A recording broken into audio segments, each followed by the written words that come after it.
Genesis 37. So Jacob settled again in the land of Canaan, where his father had lived as a foreigner.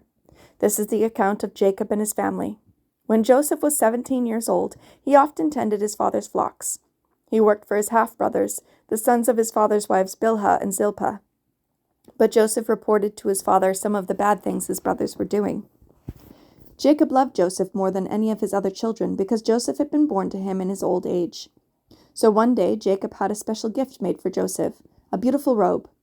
But his brothers hated Joseph because their father loved him more than the rest of them. They couldn't say a kind word to him. One night Joseph had a dream, and when he told his brothers about it, they hated him more than ever. "Listen to this dream," he said.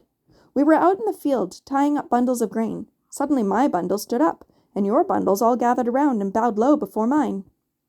His brothers responded, "So you think you'll be our king, do you? Do you actually think you'll reign over us?"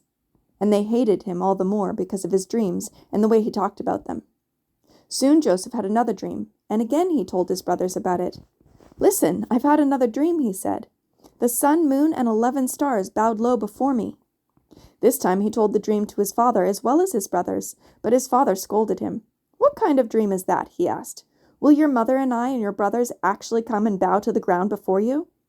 But while his brothers were jealous of Joseph, his father wondered what the dreams meant. Soon after this, Joseph's brothers went to pasture their father's flocks at Shechem. When they had been gone for some time, Jacob said to Joseph, "Your brothers are pasturing the sheep at Shechem. Get ready, and I will send you to them." "I'm ready to go," Joseph replied. "Go and see how your brothers and the flocks are getting along," Jacob said. "Then come back and bring me a report." So Jacob sent him on his way, and Joseph traveled to Shechem from their home in the valley of Hebron. When he arrived there, a man from the area noticed him wandering around the countryside. "What are you looking for?" he asked. "I'm looking for my brothers," Joseph replied. "Do you know where they're pasturing their sheep?" "Yes," the man told him. "They've moved on from here, but I heard them say, 'Let's go on to Dothan.'" So Joseph followed his brothers to Dothan and found them there. When Joseph's brothers saw him coming, they recognized him in the distance. As he approached, they made plans to kill him. "Here comes the dreamer," they said. "Come on, let's kill him and throw him into one of these cisterns. We can tell our father a wild animal has eaten him. Then we'll see what becomes of his dreams." But when Reuben heard of their scheme, he came to Joseph's rescue. "Let's not kill him," he said. "Why should we shed any blood? Let's just throw him into an empty cistern here in the wilderness. Then he'll die without our laying a hand on him." Reuben was secretly planning to rescue Joseph and return him to his father. So when Joseph arrived, his brothers ripped off the beautiful robe he was wearing. Then they grabbed him and threw him into the cistern. Now the cistern was empty. There was no water in it.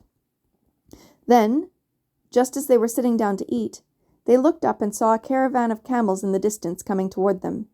It was a group of Ishmaelite traders taking a load of gum, balm, and aromatic resin from Gilead down to Egypt. Judah said to his brothers, "What will we gain by killing our brother? We'd have to cover up the crime. Instead of hurting him, let's sell him to those Ishmaelite traders. After all, he is our brother, our own flesh and blood." And his brothers agreed. So when the Ishmaelites, who were Midianite traders, came by, Joseph's brothers pulled him out of the cistern and sold him to them for 20 pieces of silver, and the traders took him to Egypt. Some time later, Reuben returned to get Joseph out of the cistern.